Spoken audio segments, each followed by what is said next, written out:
Hello guys, welcome back to our channel. நான் தான் உங்கள் வீரு. நாம் இன்னைக்கு இதில் பார்க்க போகிறது 2024லேருந்து எடுக்கப்பட்ட ஒரு கிரைம் த்ரில்லர் ட்ராமா தான் சாவி.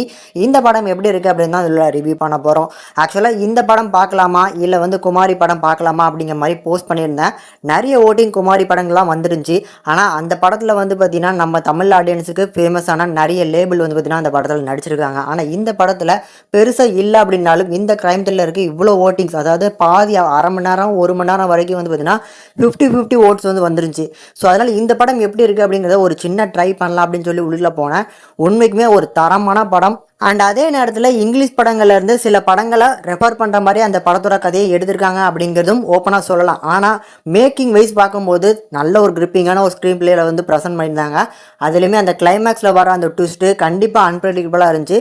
அதனால இந்த படத்தை முதல்ல ரிவ்யூ பண்ணிடுவோம், அதுக்கப்புறம் அந்த படத்தை வேணால் ரிவ்யூ பண்ணுவோம் அப்படின்னு சொல்லி இந்த படத்தை முதல்ல போட வந்துட்டேன். அண்ட் இதே மாதிரியான ஒரு நல்ல தரமான படங்கள் நீங்கள் பார்த்துருப்பீங்க. ஸோ நான் தமிழ் லாங்குவேஜில் தமிழ் டப் பண்ணப்பட்ட படங்களை பார்த்துருப்பேன். மற்ற லாங்குவேஜில் நீங்கள் படம் பார்த்து இந்த படத்தை மிஸ் பண்ணிடாதீங்க, இந்த படத்தை பார்த்து ரிவ்யூ பண்ணுங்க அப்படிங்கிற மாதிரி உங்களோட சஜஷனை கமெண்ட்ல லீவ் பண்ணுங்க. கண்டிப்பாக அந்த படத்தை பார்த்து நான் ரிவ்யூ பண்ணுவேன்.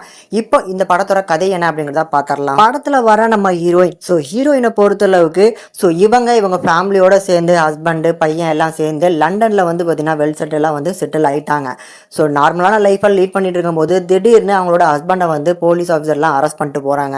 என்னடா எதுக்கு அரெஸ்ட் பண்ணியிருக்காங்க அப்படின்னு பார்க்கும்போது ஒரு கொலை குற்றவாளியாக பார்த்தீங்கன்னா இவர் தான் சஸ்பெக்ட் ஆகிருக்காரு அப்படின்னு சொல்லி அரெஸ்ட் பண்ணிட்டு போயிடுறாங்க. அண்ட் நம்ம ஹீரோவை பொறுத்தளவுக்கு அந்த கொலையை அவர் பண்ணவே இல்லை.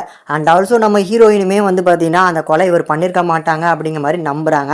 ஸோ இதனால அவங்களுக்கு தெரிஞ்ச அணு அப்படிங்கிற வக்கீலை வச்சு வாதாடினாலும் இவங்களுக்கு அகேன்ஸ்டாக நிறைய ஆதாரங்கள் இருக்குது, கண்டிப்பாக வெளியில் கொண்டு வரது கஷ்டம். இதில் பத்தாத குறைக்கு அந்த ஜெயிலில் இருக்கக்கூடிய மற்ற பிரிசனர் கூட பார்த்தீங்கன்னா நம்ம ஹீரோவுக்கு நல்ல சண்டை அதில் ஒரு கட்டமாக ஹாஸ்பிட்டலில் அட்மிட் ஆகிடுறாங்க. இதுக்கப்புறம் நம்ம ஹீரோயினுக்கு பயங்கர பதட்டம் கொடுக்க ஆரம்பிச்சிருது. அண்ட் ஆல்சோ அவங்களோட பையனுக்கும் பார்த்தீங்கன்னா அப்பா இல்லாமல் இருக்க மாட்டேங்கிறான். இப்போ நம்ம ஹீரோயின் வர வழியே இல்லாமல் ஜெயிலில் இருக்கக்கூடிய தன்னோட ஹஸ்பண்டை வெளியில் கொண்டு வரதுக்கு தப்பிக்க வைக்கிறதுக்கு நிறைய முயற்சிகள் எடுக்கிறாங்க. அதில் ஒரு கட்டமாக என்ன பண்ணுறாங்க, கடைசி வெளியே கொண்டு வரதுக்கு என்னென்ன இல்லீகல் விஷயங்கள்லாம் பண்ணாங்க அப்படிங்கிற மாதிரி தான் இந்த படத்தை கொண்டு போயிருப்பாங்க.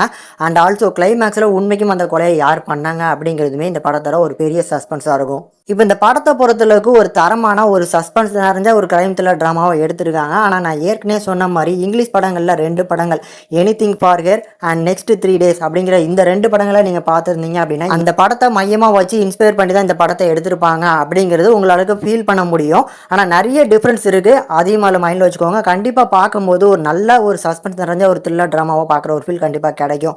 அதில் இந்த கதையை கொண்டு போன விதம் அண்ட் ஆல்சோ ஹீரோயினோட அந்த கேரக்டர் ஆர்க் அண்ட் ஹீரோவோட அந்த கேரக்டர் ஆர்க் ரெண்டுமே சூப்பராக இருக்கும். 10வது குறைக்கு ஒரு நபர் வருவார் பால் அப்படின்னு, அந்த நபரோட கதாபாத்திரம் எனக்கு ஸ்டார்டிங்ல இருந்து அவர் பார்த்தீங்கன்னா புக் எழுதுறாரு அந்த மாதிரியான ஒரு ஜானியில் கொண்டு போயிட்டு கிளைமேக்ஸில் காமிக்கும் போது கண்டிப்பாக அது அன்பிரடிக்டபிளாக தான் இருந்துச்சு. கூடுதலாக அந்த பால் அப்படிங்கிற அந்த கதாபாத்திரத்தை காட்டினா அப்பல இருந்தே ஒரு சில டவுட் எனக்கு வந்துட்டே இருந்துச்சு.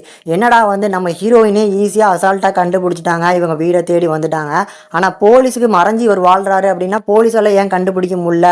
அப்போ இந்த கேரக்டரில் ஒரு சில லூப் ஹோலோட பார்த்தீங்கன்னா எழுதிட்டாங்களோ அப்படிங்கிற ஒரு ஃபீல் கிடைச்சு. ஆனால் கிளைமேக்ஸில் அதை நல்ல ஒரு மெசேஜ்லாம் பார்த்தீங்கன்னா கனெக்ட் பண்ணியிருப்பாங்க. ஸோ அந்த நபர் அப்படிங்கிற மாதிரி காமிக்கும் போது கண்டிப்பாக எல்லாத்துக்குமான பதிலுமே கிளைமேக்ஸில் இருக்குது. அதை நான் சொன்னேன் அப்படின்னா ஸ்பாய்லர் ஆயிரும். கண்டிப்பாக கிளைமேக்ஸ் பார்க்கும்போது படத்தோட ஸ்டார்டிங்கில் இருக்கிற நிறைய கேள்விகளுக்கு கண்டிப்பாக கிளைமேக்ஸில் பதில் கொடுத்துட்டாங்க. அண்ட் இந்த படத்தோட டெக்னிக்கல் சப்போர்ட் அப்படின்னு பார்க்கும்போது பயங்கரமான ஸ்ட்ராங்காக இருந்துச்சு. பேக்ரவுண்ட் பிஜிஎம்ஸ் சில இடங்களில் இந்த அளவுக்கு இந்த படத்துக்கு போட்டாலே போதும், அது நல்லாவே எஃபெக்டிவாக இருக்கும் அப்படின்னு சொல்லி அதுக்கேற்ற மாதிரி சூப்பராக கம்போஸ் பண்ணி கொடுத்துருந்தாங்க. அதுலேயுமே படத்தோட ஸ்டார்டிங்கில் இந்த கதை எந்த நோக்கி போக போகுது அப்படிங்கிறதே தெரியாது. ஒரு மாதிரி ஸ்லோவாக தான் ஸ்டார்ட் பண்ணுவாங்க. போக போக போக பார்த்தீங்கன்னா அந்த டாப் கியர் எடுத்து கடைசி கிளைமேக்ஸ்லாம் வரும்போது செம ஃபாஸ்ட்டாக போவாங்க. அது கண்டிப்பாக உங்களுக்கும் ஒர்க் அவுட் ஆகும்னு நினைக்கிறேன். ஆனால் அந்த படத்தில் இருக்கக்கூடிய சின்ன நெகட்டிவ் என்ன அப்படின்னா தமிழ் டப்பிங்கோட பார்க்க முடியல. அதனால எனக்கு நிறைய கேள்விகளுக்கு இன்னும் பார்த்தீங்கன்னா கிளியரான ஒரு அண்டர்ஸ்டாண்டிங் என்னால் பண்ணிக்க முடியல அப்படிங்கிறது என்னோட பர்சனல் தாட். பட் பார்க்குற உங்களுக்கு சப்டைட்டில்ஸோடு பார்த்தாலே நிறைய கேள்விகளுக்கு கண்டிப்பாக பதில் கிடச்சிரும். அதனால் கண்டிப்பாக ட்ரை பண்ணி பாருங்கள். எங்கே தமிழ் டப்பிங் வர வரைக்கும் வெயிட் பண்ணலாம் அப்படிங்கிற மாதிரிலாம் மிஸ் பண்ணிட்டு வெயிட் பண்ணிடாதீங்க. கண்டிப்பாக இப்போவுமே ஒருக்க ட்ரை பண்ணி பாருங்கள். இந்த படத்தை ஃபேமிலியோட பார்க்கலாமான்னு கேட்டிங்கன்னா கண்டிப்பாக ஃபேமிலியோட பார்க்கலாம். அண்ட் இந்த படத்துக்கு நம்ம சேனல் இந்த ரேட்டிங்கை பார்க்கும்போது 5க்கு 3.4 வரைக்கும் ரீச் கொடுத்துருக்கோம். கண்டிப்பாக ட்ரை பண்ணி பாருங்கள்.